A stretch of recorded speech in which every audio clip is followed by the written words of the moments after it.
প্রতীকের বিষয়টি নিষ্পত্তি না হওয়া পর্যন্ত আমার মনে হয় যে নির্বাচনের সিদ্ধান্ত আমরা কেমনে যাব, যে এটা দলীয় প্রতীকে হবে না সাধারণ প্রতীকে হবে। এটা আইন আকারে মাননীয় সংসদ সদস্যরা যদি পাশ করেন যে সাধারণ প্রতীকে নির্বাচন হবে, এরপরেও আমরা দ্রুততম সময়ের মধ্যে আমরা নির্বাচনের দিকে যাব। বিগত সরকারের সময় আইন পরিবর্তন করে স্থানীয় সরকার নির্বাচনগুলোতে জাতীয় প্রতীক বা দলীয় প্রতীক দিয়ে নির্বাচন করা হয়েছে এবং সেটা নিয়ে অনেক প্রশ্নবিদ্ধ রয়েছে, অনেক আলোচনা রয়েছে। আমরা সেদিকে না যাই। পরবর্তীতে ডক্টর ইউনূস সাহেবের নেতৃত্বাধীন অন্তর্বর্তীকালীন সরকার একটি অধ্যাদেশ জারি করে ইউনিয়ন পরিষদ থেকে শুরু করে ইউনিয়ন পরিষদ, উপজেলা পরিষদ, পৌরসভা, জেলা পরিষদ এবং সিটি কর্পোরেশনের নির্বাচনগুলোতে দলীয় বা জাতীয় প্রতীক ব্যবহার না হয়, সাধারণ প্রতীকে নির্বাচন হয়, এই ব্যাপারে একটা অধ্যাদেশ তারা অন্তর্বর্তীকালীন সরকার জারি করেছেন। আপনারা নিশ্চয়ই জানেন যে সকল অধ্যাদেশগুলি আগামী 12 তারিখে এই নতুন ত্রয়োদশ জাতীয় সংসদের প্রথম অধিবেশনে উপস্থাপন হবে।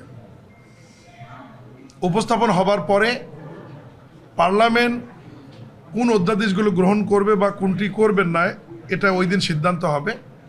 এর মধ্যে স্থানীয় সরকার নির্বাচনের জাতীয় প্রতীক বা দলীয় প্রতীকে হবে কি হবে না, এই বিষয়ে যেটি সংশোধন করা হয়েছে, এটা যদি গ্রহণ করা হয় তাহলে এটা আইন আকারে আমাদের মন্ত্রণালয়ের মাধ্যমে আবার সংসদে উপস্থাপন হবে।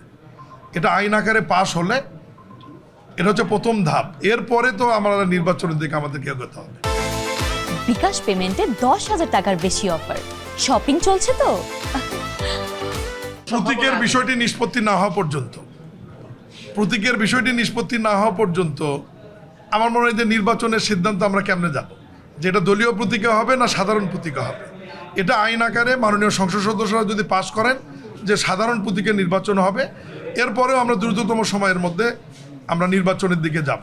আমরা চাই যে সমস্ত জায়গায় নির্বাচিত প্রতিনিধিরা থাকে। দলীয় প্রশাসক আসছে বলেই তো তারা জনবান্ধবভাবে মানুষের সুবিধা অসুবিধা বুঝবে এবং ওনার এই শহরটা পরিচিত, কারণ উনি এখানে জন্মগ্রহণ করেছেন, উনি এখানে বড় হয়েছেন, ওনার ভবিষ্যতে নির্বাচিত হওয়ারও একটা দায়বদ্ধতা আছে, যেটা আপনার একজন আমলা বা একজন এডিশনাল সেক্রেটারি বা একজন বিভাগীয় কমিশনারের এমনি প্রজাতন্ত্রের কর্মচারী হিসেবে তার দায়বদ্ধতা আছে, কিন্তু জনগণের ভোট নেওয়ার ব্যাপারে বা জনপ্রতিনিধি হওয়ার ব্যাপারে দায়বদ্ধতা নাই।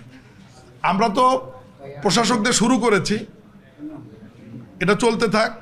যদি নির্বাচন দেরি হবে বলে আমি মনে করি না, যদি কোনো কারণে হয় সেই ক্ষেত্রে এটা জাতীয় পর্যায় থেকে সিদ্ধান্ত আসবে যে আমরা ওয়ার্ড পর্যায়ে প্রশাসক দেবো কিনা।